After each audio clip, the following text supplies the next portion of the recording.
Welcome back to the next episode of Buckets N Banter, where we go beyond just the game and explore the stories and journeys of the people who push the culture of this beautiful sport forward.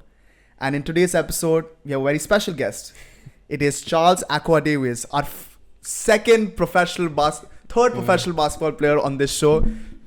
And it's an honor to have you here. How do you feel coming onto this podcast? Which you have never seen, which you mentioned right before the episode. I'm excited, man. I mean, you see the energy. Like, I feel good. Like, happy to be here. Like, I'm cool with Joe. Like, Joe's cool. Like, I'm happy to, it's just Perfect. Just talking, man.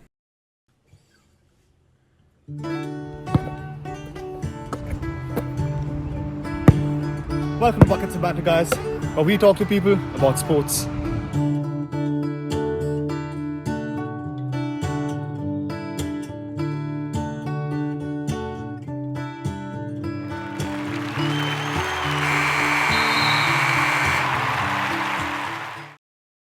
Before we get into Charles' story, I would like to share one small story of... Charles and I have played basketball quite a few times just at tournaments that we've been to, like through Teamsportz. And things have been good over there. I've been swept in few things. He's been swept in few things. And Really? Okay. So once, like few weeks ago, we had gone for this one pickup game at Loughborough University. And Charles showed up very fashionably late.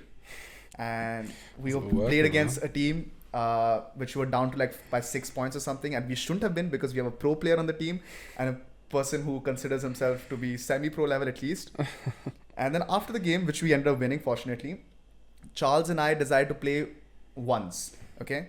Just so that I could see where Charles is at, because I know I'm a good shooter, but I want to see where Charles is at his game. And mind you, this man hasn't played basketball in how long? About a year, bro. About a year. Last summer, I haven't touched the court. Since last summer, he hasn't touched the court. And I'm feeling confident. I'm like, okay, it's fine. He hasn't played in so long.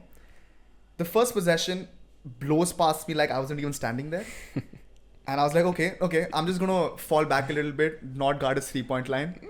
And the second possession still blows past me. Does not make that basket, but I don't think I stopped him. It was not my defensive effort. I think he just missed it on its own. And that's when I realized there are levels to this game. And there are levels to being a D2 player and being a D1 player. And I think that's where I became a lot more humble as a person. And had that much of an impact on you. It had a huge impact. I doubted myself for like 3 days straight. Crazy. But that is Charles, a man who decided to make Joseph Anthony get humbled and to the ground.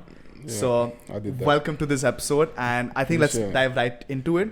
Yeah. I want to get into the journey of how you started basketball and how you led up to signing your first pro contract. All right. Okay, so I feel like when I was younger, I used to play football. Like football was the sport. Like growing up in England, I grew up in Essex. Okay. Everyone's football crazy. And like I had like a little cage next to my house, like 30-second walk from my house, where like it was like a football and basketball cage. Okay. And everyone used to play football there, so I used to play football. And then I used to play in school, join some teams. And it wasn't until so I think year 7 I tried out for the basketball team, and I got into the basketball team and I played on the basketball team. Okay. From year 7, but it was never like a priority, but it was always something like I kind of like admired from a distance kind of thing. Like I feel like the culture around it was it just has a rich culture. What specifically do you mean by a rich culture? It's so like I feel like with basketball synonymous with like a hip hop culture. Okay. Like it's got all the music artists that I listened to growing up were in that kind of culture. They had like the films like Coach Carter, Love Is Basketball. Yeah. No, not Love Is Basketball. Love and Basketball. Okay. A bit of a like romance. Like loads of films. There was my brother used to have the N1 mixtapes. Do you remember those, like the street ball mixtapes? Those are lit. Like I wasn't even into street ball like that, but like I felt like there was just so much around basketball. I was just always found it interesting. Yeah. So I've always been like kind of like admiring it from far. And then I think it was like year 9 in school. I was playing for a football team, and I left that football team in the off season to go and join another football team. Okay. But that football team folded. So I didn't have a team. I was just like, fuck it, let me just start playing basketball. So I started playing basketball. Okay. I got a basketball, and I liked it because I could just get my ball and just go to the park and just work on my game. Yes. And I felt like I got lucky because I felt like my body and like my natural attributes like translate well to basketball. Yeah. Like to be honest, I was too tall to play like football really. Yeah. As in like you have like tall players like maybe like Haaland and like Ibrahimovic maybe, but I was a winger. Imagine like a 6 foot like winger like playing football. It's just weird. Like what 6'3", 6'4"? Sorry, 6'4". It's a 6 foot winger. Why you down? I mean, even like a 6 foot winger is mad, but like a 6'4" winger. Yeah, exactly. You know, that's even more crazy. So, I don't know. So I started playing basketball, and I started to pick up quick, and I just really like kind of like threw myself into it, and kind of started to fall in love with it. So in this moment, like now we established that you've fallen in love with the sport. Yeah.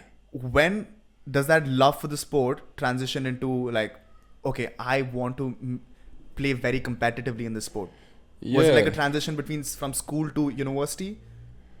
No, it was as soon as I started playing. It was so like I started off by so when I was about 15, I started training with like a local team called Wickford Knights. Okay. Wickford Knights in Essex.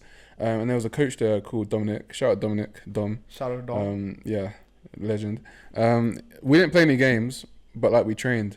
And I think he was he was a coach in like the England setup, and they had like kind of systems and stuff they would teach the England teams, and he would like teach us. Okay. So then I started to like learn and like kind of fall in love with like the kind of like the X's and O's part of the game. Like this is like these are the different reads. This is what you do, and like that was just like another. Just aside from just like playing for fun, that was like another thing I could like dive into and like learn. Yeah. So like and I didn't really get that in football. Football was more just like I guess maybe if I played like academy level football, it would have been more like tactical. Yeah. But I don't know. I felt like bag in the room. I felt like that kind of tactical side to it kind of made it feel like okay, this is something I can really grasp and like understand. Yeah. And like get better at. I can like use my brain a little bit more. So I think this is the fact that you mentioned this. This is one thing a lot of players who are trying to transition from playing the game for the love of it and trying to go competitive in it is that they don't realize that it is so much more of a game. Like the IQ of basketball is about how you study the game.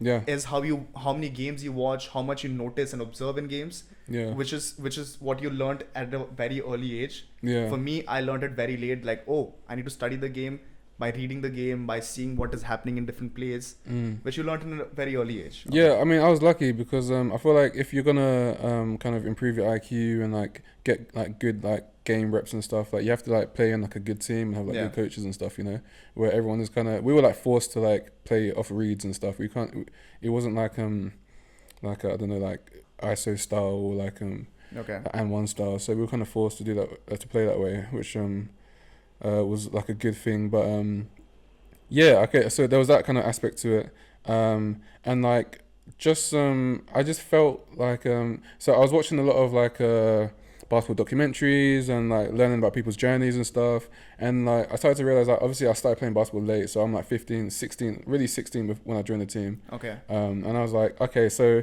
I really like this. I want to do this as like a career. At that point, I wanted to do it as a career. Okay. So I'm like, okay, how do I kind of do it? And then I started to like kind of work backwards, and I came across like the 10,000 hour rule.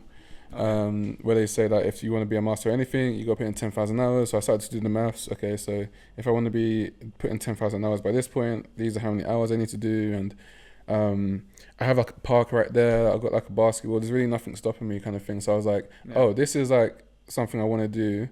And I kind of made it my goal. And I have like a blueprint on how to do it. So it's just like, okay, let me just do it, you know. And really like from the start, I was kind of like dedicated to it. All right. So yeah, really from the start, from like 15, 16, that's when I was like, I want to play pro. Okay, so when was the moment where you realized that going pro is very achievable for you? Like, because a lot of players like me, I have a dream of playing pro, right? I'm not at the stage where I think it's achievable because I'm not ready enough. But I do believe with enough training in the next 2 years, I think I can make it pro. But where was that moment where you believe that, okay, going pro is achievable? Was it like when you were 16 years old, you already knew that you were going? Honestly, no. Like, I think I was just a bit delusional, to be honest. Like, when I look back, there's no reason I thought I should be able to go pro other than just believing in myself. Okay. And literally, I used to tell myself, okay, so I'm like 6'4". Yeah. I'm the same height as like Dwayne Wade. Yeah. Dwayne Wade was my guy. That was the guy like I like modeled myself after. Okay. So I'm like, if I'm the same height as him, there's no reason I can't do the things he can do. Exactly. If I just like do the right drills, like practice the right way, you know. So like I was just a bit delusional. Like when I was 16, when I was 16 and 17, I tried out for the Essex County basketball team. Okay. Yeah, and like I didn't make the team like 2 years in a row. Okay. And then one of the coaches said on the second time he was like, oh, maybe like maybe when you're older you'll be able to play like National League, maybe like if you're lucky, kind of thing. So that's like, and National League back then had 4 divisions. Okay. So he said maybe I could play Division 4. Okay. So I was fucking delusional, bro. Like I had no reason to think that I could make it, except that I just believed that I could, and like I was kind of confident in my abilities. I knew like I was quick. I knew I was athletic. I knew what I was doing on the court, like when I was by myself. Yeah. So it was about like trying to work towards translating that towards against like other people, Yeah. in like game situations against like good competition and stuff. Okay. So First lesson that we learned today is that a little bit of delusion is fine. 100%, bro. Like you have to be delusional, 100% man. fine. A little bit of delusion is 100% fine. Yeah. And I think delusional with the right amount of belief in yourself. Yeah, and a plan. And a plan. You have to have a plan. Definitely have a plan You along can't just be delusional with no plan. You have to have like a oh, well, I want to go pro tomorrow. Yeah. Cool. As in, you have to be realistic with a plan, like have like a kind of timeline, and then and then while you're doing your plan, just be delusional. Yeah. You need that confidence. That sounds great. So you heard it here first. Be delusional, have a plan, and have belief in yourself. Yeah. All right. So now that we've talked about it, that you could not potentially make it to D4 as well, but then you ended up playing pro. Yeah. Do you want to talk about the first professional team that signed you, and what was that feeling like transitioning into actually playing professional and signing a contract? Yeah. So that was kind of surreal. So I went to Brunel Uni.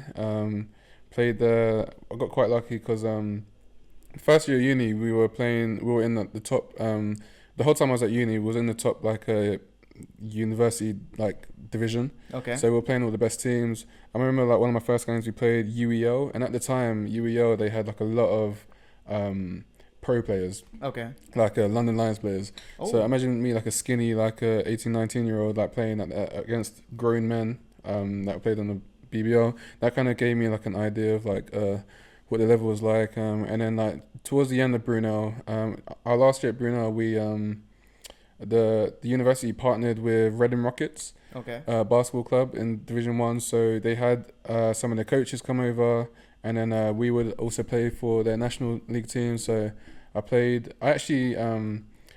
mostly on the D3 team, but I actually played with the D1 team as well. I got to travel with them, train with them. Okay. So I guess that was my first like pro experience really. So you played first pro experience you had was with Reading? Yeah, actually before I signed. So because I guess I trained with them. It was like a weird kind of situation because it's like I was really like on the D3 team, but like I trained and played like limited minutes with that. So like a two-way player in an NBA team. Like a two-way, yeah. But for 10, you had a 10-day contract where you just traveled with the team. Exactly. Okay, yeah, it was a two-way. That's the context. Yeah. So I did that, and then through those the connections at the club, I found I told them like I wanted to play. Yeah. And they like helped me like find like an agent. A lot of the coaches, I don't know if it's still like this, but a lot of those coaches at Reading at that time were all like Spanish. Like I said, like some connection to like Spanish teams. Okay. So I found an agent that was Spanish. I forgot his name, but he has some connections with some teams. And then he found a team that was like interested in signing. I spoke to them. I signed with Union Lyonnais Balancetta. That's the name of the team. I will not repeat it because I will not be able to repeat it. Yeah, but that was my first contract. It was mad. It was so surreal. Like I don't know if it was imposter syndrome or what, but I low-key didn't believe it. Okay. And then they started doing they released it on the Facebook to like the fans and stuff, and then I had to do like a video like to the fans and stuff. And I'm just like, this is like NBA 2K, like it's just weird. It's just it was a mad experience. So wait, what was the contract like? Because we've heard about NBA contracts having like millions of dollars. Yeah. What was your first contract and what did it look like? Yeah, it was you know what, it was good for what I needed. Okay. I wasn't making loads of money. Okay, because I'm asking this question because a lot of our viewers would probably be wanting to go pro. So I would want them to have a better context to if you're going to play pro in some league in say Europe, Asia or something like that. What can you expect? Yeah, I think if you're like a guy that's going over there that's like played like a already you've played like a high level. So I had played some D1 basketball, but like I hadn't really shown what I could do at that level. Yeah. So like if you're a guy that is showing what you can do on that level, and you're going over and you're not really like having to prove yourself as much, then you can obviously ask for more. Okay. You have a bit more leverage. If you're a guy like me, a young guy just kind of looking for a chance, wasn't supposed to play National League basketball, but now I'm here. I guess you have a bit less like you don't have as much leverage, just like basic like, negotiations. So but it was a good situation though. Like the team that I played for, they were sponsored by a hotel. Okay. So like I got to live in a hotel like on the beach, like literally on the beach. It's crazy. Like they had all my food there, like took care of my room, like I had like gym, unlimited court access. Okay. So I had all that, and then I had enough money to like go out sometimes and like buy food and stuff. Okay. Like extra food or like I don't know, like just travel a little bit. So like it was a nice little situation. Yeah. Okay. So you played how long? How long did you play for that team? I think I was there until like the end. It's like half kind of way through the season, like Christmas time, January time. So you played half the season. Yeah. Okay, because why I get to this question is that a very strong reality of professional sports is that you change teams. Yeah. It happens more regularly than you think. If you play for one team, if you play under a pro contract, your contract could be terminated at any point. Because you have clauses against that, right? And from a so when did when that contract ended for you, what was it like, and what was your mental state like? Because like this is your first pro contract, and now you're thinking that I do want to play professional basketball, but where do I play next? I felt like I learned so much from that because I felt like after like I kind of left them, I was just like I learned like a lot of things that I would just not do again when joining the new team. Like when I got like imagine playing for a team, first professional experience, like you're trying to make a good impression, but I can't speak to the coach because he speaks Spanish. I speak English, and like guys aren't translating, so it was just a hard situation. And as well, I didn't do enough research on the team. Like the team, they weren't a very good team. They were losing a lot of games under a lot of pressure. I forgot your question. The question was after the contract ended, what was that like? Yeah. Okay, so so I came back home, and I was kind of happy to be here because I had like there was like opportunities around like nearer to home where I could like play in front of like my friends and family and stuff. All right. Like I don't think like being out there, I wasn't really like I don't think I'm really for that kind of lifestyle, like playing in a foreign country, like small town. So like when I came back, it was nice like being around my family and stuff, like kind of seeing everyone again, and like so what's the transition? Which team did you play for next after that? So after that, so I was actually with at the time, I don't know if you know the London City Royals. No, I'm not too sure. They were like a BBL team. There was another BBL team, and then they folded. I don't know why I'm laughing, but they folded, and I was like kind of like I was with them. They didn't have a roster spot, but I was training with them. Okay. And the team was crazy stacked as well. Okay. Like I went from like playing at that Spanish team, which was a good level, and then like as in that was the level I hadn't played at before really, and then I came to like this BBL team that had like NBA. Matthew. Televodo? No, Matthew. Brian. I forgot his name. NBA. Just Google. NBA. Like everyone knows NBA. Basketball. And they had him. They had Orland. Jackman. They had some guy they signed from like a G League team at the time as well. Like there's some serious so players. those are some serious players, yeah. Yeah. So like I was training with them, just hoping like a roster spot opened up. It didn't open up, and then funny enough, like I was speaking to so at Brunel, one of my coaches, Pete Deppish, he was an assistant coach at the time of Thames Valley Cavaliers. Okay. I'm like kind of here and I'm looking for a team. I'm trying to like stay playing. So I kind of hit him up. I had the friend that was on the team as well, Elliot. Shout out Elliot. He's doing his thing with Swish basketball in Essex. I need to come down there to the game. But Swish basketball. I think I've tried reaching out to Swish bro, I basketball. think you've reached out to everyone, bro. You've reached out to everyone in the country. Dude, you gotta let me tell him. Yeah. Tell Elliot that I've reached out. You go down 100 miles an hour, man. You need to let me keep up. Yeah, he was on the team, and then so I went over, trained with them a few times, had some good sessions. They were like, oh yeah, come, let's like join, and then I finished the season with them guys. Okay. They were like a good team as well, like too. So TVC was D1. D1, yeah. Okay. So that was a transitioning from the Spanish team to TVC, and then you played how many seasons with them? So that was half a season, and I think I did like another 2 or 3 seasons. Okay, and then you went to Hammond. Yeah, then went to Hammond. And after that, you went to London Elite. Yeah, London Elite. So my question here is, were you the one who's making the decision about changing the teams, or was the decision being made for you?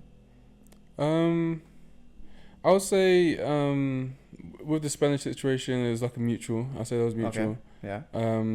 Leaving TVC, I think that was more my decision. Okay. I was there for like a while. I wanted to change the scenery. And leaving Hemel, it was kind of like I felt. I don't know if I was going to stay with that team anyway, but they kind of made a decision for me. So okay. I ended up going to London Elite, and I was kind of looking forward to like a new challenge after that. All right, that's nice. So like, what's like I've already asked you this once before, but changing so many teams, like, what is the reality of this whole transition from different teams that people don't understand? Is it easy transitioning from one team's play style to another team's play style? Yeah, I think what's important, I think it's different for every type of player. I think for me, if I get along with the coach, then I'm probably going to play better. Yeah. Like, the more comfortable I am, the better I'm going to be as a player.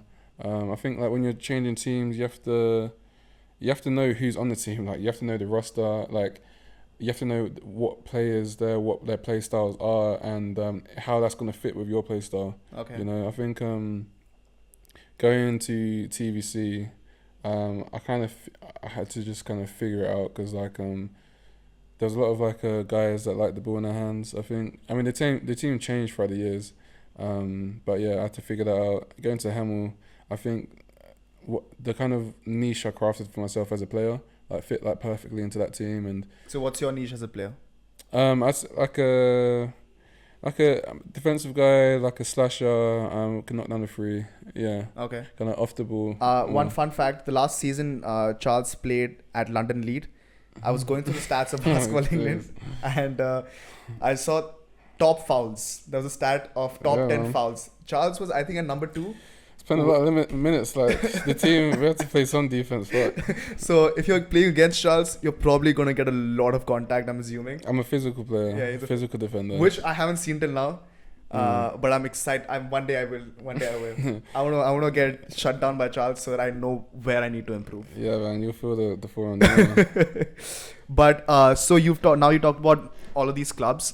I want to get into something that's going around in India as well. Okay. So India is they just recently started their first professional league, NBL Pro League. Then now the Basketball Federation of India has kind of started in partnership with ACG, which is a company there. Okay. They've started this new professional league structure where it goes from school to college to a professional league, and it's similar to what American sports looks like. Okay. And so that being said, we still are nowhere close to having a proper professional basketball league. And even though UK is probably not considered in the top 10 basketball leagues in the world, it still has a system of basketball which is like 10 folds better than India. Okay. So what I want to ask you in this sense is that what was the one development program? Because every UK has quite a few development programs. Like now that I've immersed myself in the industry, I know that we've worked with Basketball England and a lot of their 3x3 work on a lot of their talent identification. 5x5 basketball has the DICE program, which is like the diploma in sporting excellence, where they partner with like 13 different or maybe 12 different academies. So they have a lot of programs in place which helps athletes realize their potential and kind of push them to reach that professional level. In your journey as a professional basketball player, what moment or what specific thing that you could think of that helped you the most in reaching that level? In terms of like the basketball programs, Yeah. bro, none of them, bro. None of them. As in like, cause I was an outsider. Okay. Like I wasn't in the England setup. I didn't play for county teams. Okay. I wasn't at I went to like a normal sixth form. I didn't go to like a basketball academy. Brunel was kind of like a sporty uni, but it's not like a Loughborough or something else, you know. Okay. So like I just came from the outside. I literally just for me it was just good coaches like I ran into maybe by luck, and just like not like self-taught, but like just like my own kind of like grind, you know, just like kind of coming from the outside. Okay. I know like there were like a lot of good programs, like good like academies and stuff around. Like I know like Barking Abbey were like amazing, and like I would like keep an eye on like all the guys that were going there and like what they were doing, and a lot of people that went from there to like the States or like JUCO, things like that. So I mean there were like systems and like pathways in place, but like for me personally, like yeah, You just took the most traditional. You played, you grinded, you joined university, you played. yeah, try to be strategic with like the places I was choosing, because as well like when I started as well like so I started at 16. Okay. At 16, like around that age, you're like finishing school, going to like sixth form college. Yeah. So I actually remember as well like the summer before I started sixth form, I went to a scrimmage and like I was playing there, and one of the Barking Abbey coaches was actually at that scrimmage. Okay. And he was like, oh, this is like 2 weeks before sixth form starts. Okay. But he was like, oh, you should like where do you play, blah blah blah. And I'm just like, I don't really play anywhere, all that stuff. And he was saying, oh, you should like come down to like Barking Abbey. And it's like I'm already going like to my sixth form, St Thomas More. Okay. Yeah, and I just like missed that. I just kind of missed that whole kind of thing.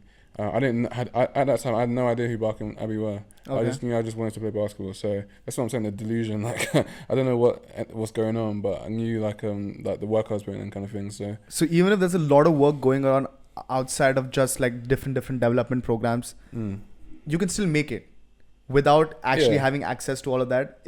Yeah. So, but one you have thing, to be smart though. You have to be smart. You have to be smart. And do you aware. think the coaches were the most important factor in this scenario? Outside of your own grind and outside of your own hustle? I think I had like good coaches, but like honestly, like I just thought like I went about it like from someone coming from the outside. I think I was pretty aware. I was like really tapped into like the players, like how good the players were, and I was aware of like who the guys were, you know, and I was aware of like where my ability was at the time too. Yeah. So like I think I was like smart with it. I was just like. Yeah. So for a young basketball player right now in the UK, okay, and they have the vision of wanting to play professional basketball, what would your biggest suggestion or advice be to them?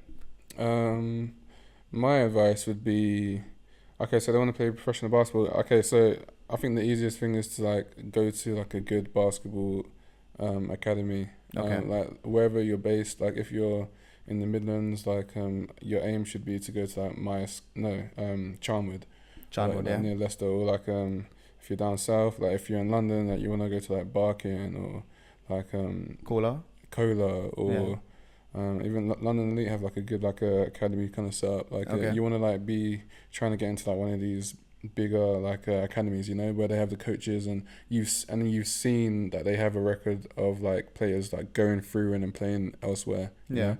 I don't think anyone has like as good a record as Barking, to be honest. In terms of just sending players like through to like America and like playing in Europe and stuff. Alright. So yeah, ideally you want to be at one of those places because Okay. then you're going to be around like good players. You're going to be around good coaches that know like where to kind of send you. Yeah. Know that coaches that know what to do with you, kind of thing. So you don't have to figure it out yourself. Okay. So I'd say yeah, ideally you want to like work on your skills. Obviously, learn fundamentals. Fundamentals you can work on by yourself. You just need a basketball. Go to a park. Work on your fundamentals. Yeah. Watch a lot of basketball. But also like get out there and like play against. Try and find where all the good players are going. Okay. Because like especially for me growing up, it's like even though I wasn't in those circles, I knew where they were. Yeah. And then eventually I was able to start mixing with them. Okay. Like summertime, like go to like the scrimmages where they all are. Yeah. Like it's easier now because everything's on social, so you can just go on social media and find just out. like find out where they are and Yeah. just work out some way of getting into that scrimmage, you know? Yeah. Just be where the players are, start talking to guys, like make friends. And another thing like I didn't realize is like a lot of these guys like they had trainers too, like young, like they would work out like professionals do, like they'll go to a trainer, like work out in the off season. Yeah. Like good quality work. So yeah, join a good academy. Okay. Learn the fundamentals. Learn the fundamentals. Make good basketball friends, and then that will kind of set you up nicely for you to help you figure out like what you need to do. Yeah. Like because the pathway is different for everyone. Yeah, because one thing that Charles keeps reiterating to me as well is that I need to go out and start playing outside more and just try to get in those circles. Because as a personally for me, I don't really have that much time to really go out and play with a lot of different players or play scrimmages because there's also a money aspect that comes into it. But when I do go out and play those scrimmages, I do get invited to train or try out with few teams and everything. Yeah. So I have personally seen those experiences where just playing with those teams, playing with players who are in teams could get you access to more access to a higher level of basketball. Yeah. So completely agree with that. And now that we've talked about a lot about your professional side, you also mentioned in the start of the podcast that you haven't played basketball for over a year. Why is that, man? Yeah, so like after London Elite, I don't know. Really, I felt like I played the season too long. I felt like I should have just stopped after Hamill. But that was all the nice. Your retirement age is not even close to what you think it is. Huh? You how can you already be retired? You've got so much game left in you. No, I mean I'm not saying I won't play again, but like I think like after I started playing, Okay. and like I signed that first contract, Yeah. and like I played like a decent level and proved I could prove to myself that I could do it. Yeah. And proved like to people I could do it as well. Yeah. Proved to that fucking Essex coach that I was more than a D4. D4 player. Yeah, I kind of felt like like when I first started playing, I thought that I wanted to do a long career. Like I was really obsessed with it. Like I thought I was going to be one of these guys, and I still think I could be one of those guys, but like we'll play until like they're like 35, 40, Okay. you know, have a long career. Yeah. I feel like I have like a good enough habits to be able to do that. But after playing, I kind of realized I think it was more so just proving to myself that I could like do it. Yeah. You know, I think I don't know, maybe it's something I got to talk to a therapist about, like some kind of proving to my inner child that like Yeah. I can pick a goal and then make a plan and then do it, like proving that to myself. Yeah. And to be honest, like after like kind of signing that contract and I'm playing at a decent level and performing and like winning, I kind of felt like I chose a goal and I kind of achieved that goal. Yeah. And that kind of, even though I'm not playing now, I haven't really lost anything because I've gained that kind of confidence and that mindset that like I really feel like I can pick something and just do what I want, you know? Yeah. It's like a confidence that like I want to take in and just use for like other passions I have. Like I love basketball, but I'm interested in other stuff too. Which other passion if we get into I know Charles through Teamsportz. Yeah. And he's a web developer. Yeah. Charles, a web developer over there. So like, how did that translate? Because you did computer science in your undergrad as well. Yeah. So is that the passion you're talking about that you're trying to work towards? Yeah, like I always knew. So I went to Brunel and I mainly chose Brunel because of the basketball there. Okay. I actually wanted to go to Loughborough, funny enough, but Okay. it just worked out. I happened to go to Brunel. Okay.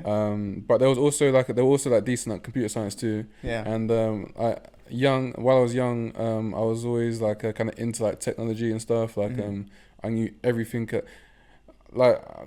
If at some point people must have thought I had autism or something, because the way I knew like everything about like the smartphones and stuff, and just the technology that was coming out, it was just like exciting to me. Yeah. And people started making apps as well, and like I've always found that interesting.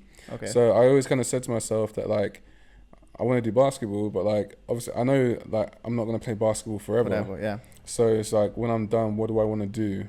And it would be like work in like the tech kind of industry. So how early did this thought come into your head that I can't do basketball forever? Was it like when you were just first started your pro contract, or was it towards the end of when you played with London Elite?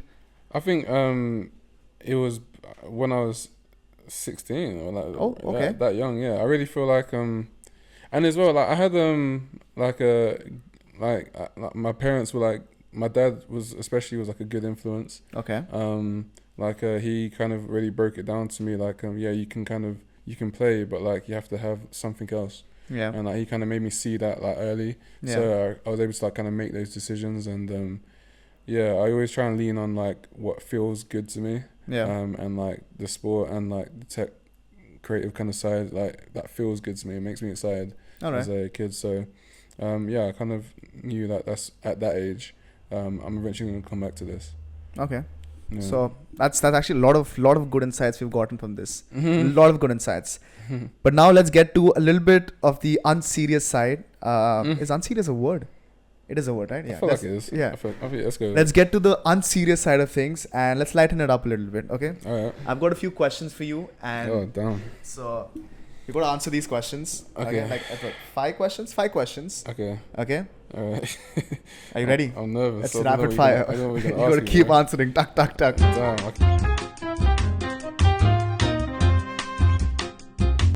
Okay, rapid fire. Favorite team you've ever played for? Oh, that I played for. Yeah. I'm actually gonna say TVC.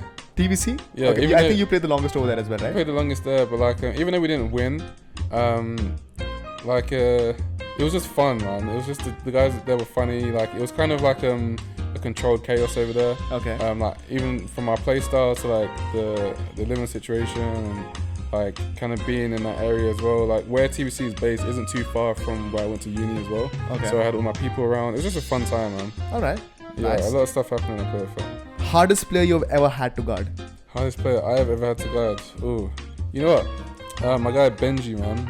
Benjamin Lawman.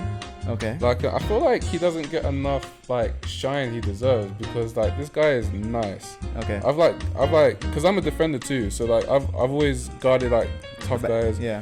I'll say he's definitely up there. Do you want to throw in one or two more names? Yeah, I say Shout out to Benjamin. Yeah, shout out to Benji, man. Taylor Johnson. Okay. Taylor is just nice. Like he's just nice. I'll say Martel as well. Martel at TVC. He was like I felt like he was like 6'4", 6'5". No, 6'5", 6'6". Yeah. NBA type body, man, and he's just like he had a nice jumper, smooth game, just a pure scorer. I throw Zaire Taylor in there as well. Zaire from like wherever, and yeah, he's nice. I played him when he was older, but you could tell like, yeah, he knew what he was doing. So okay. And what's the most underrated arena in the UK? The most underrated. Yeah. In terms of fan experience or just the.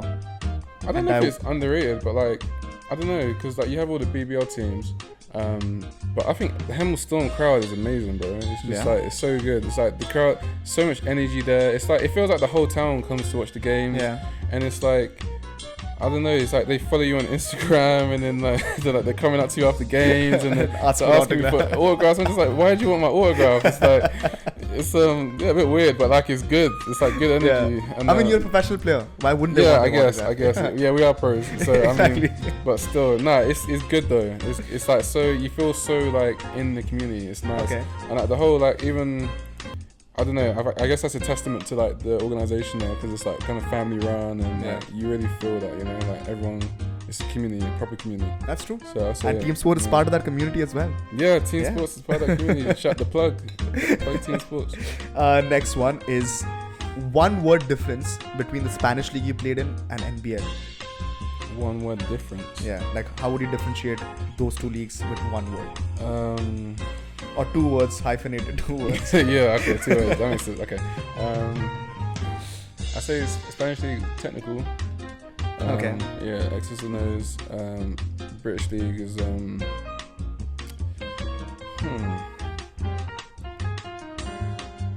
I want to say like physical, but it's not. It is more physical, but it doesn't like that's kind of like making it more basic than it is. Yeah. I'll say I don't know. I think talent. Yeah, there's more talent here than that was in that Spanish league. I just feel like the teams are better structured, they're better coached. Okay. They play a better brand of basketball. It's like it's hard to like the ball moves so fast in Spain. Yeah, it's like it's different. And then yeah, I say that. Okay. And what's your favorite post-game meal? Post-game meal. Ooh, it's a good question. Yeah, I never really think about the post-game meal. You know, it's more like the pre-game meal. Okay. But like, what's your favorite pre-game meal? Favorite pre-game meal is probably like I'd always so like I'm a pasta guy, so I always have like a big like bowl of pasta with maybe some chicken, like just fried chicken with some seasoning. Yeah. Pasta. I always put pesto in the pasta. Okay, nice. Maybe basic to some, but yeah, I'd have that, and then like I'd always drink like a beetroot, like a glass of beetroot before the games, or take a shot. Shot of beetroot. Yeah, beetroot shot. Yeah. Okay. Or maybe tequila. No, not tequila. No. I'm a serious guy. So maybe some of these other guys.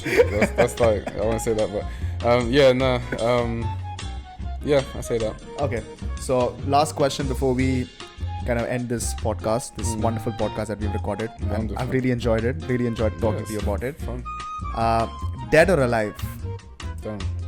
3 people that you would like to have dinner with from any historical era. Could be from sports, could not be from sports. Who you found inspirational. 3 people, dinner with you. Ooh, okay. Dead or alive? This might be controversial. Okay, yeah, we want controversy. We want to get you cancelled. Maybe more like in the years prior. But like, I thought Kanye West is one of the most interesting people to me. Yeah. So like, I just want to know what the fuck is going on in his head. I feel like just one of the best humans ever is just Muhammad Ali. I just think he's just he's literally one of the greatest like humans. Yeah. So maybe him. Maybe Obama, man. I just think he's the coolest guy. Okay. I just think he's so cool. Like the way he carries himself, very classy. Yeah. Like I just think he'll be a cool guy. So maybe those guys. Okay. Yeah.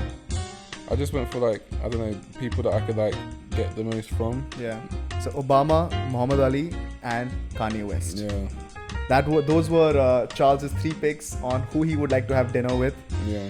And Charles, it's been amazing having you on this podcast. I loved hearing all of your insights. I'm going to take a lot of those points and kind of structure my goals as well, so that I can also delusionally and with belief and with a structured goal, I can make it professionally. Yeah. So man. Wonderful having you. I hope you enjoyed the podcast. Do you have any feedback for future episodes?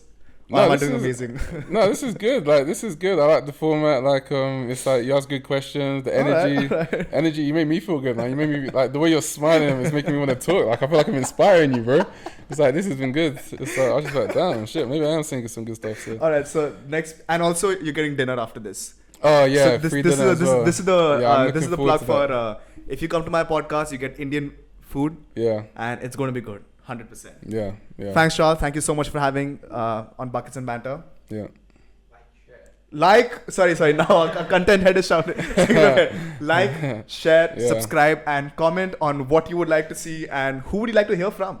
Yeah, that'd be really great. Thank you so much, guys. Buckets N Banter signing out.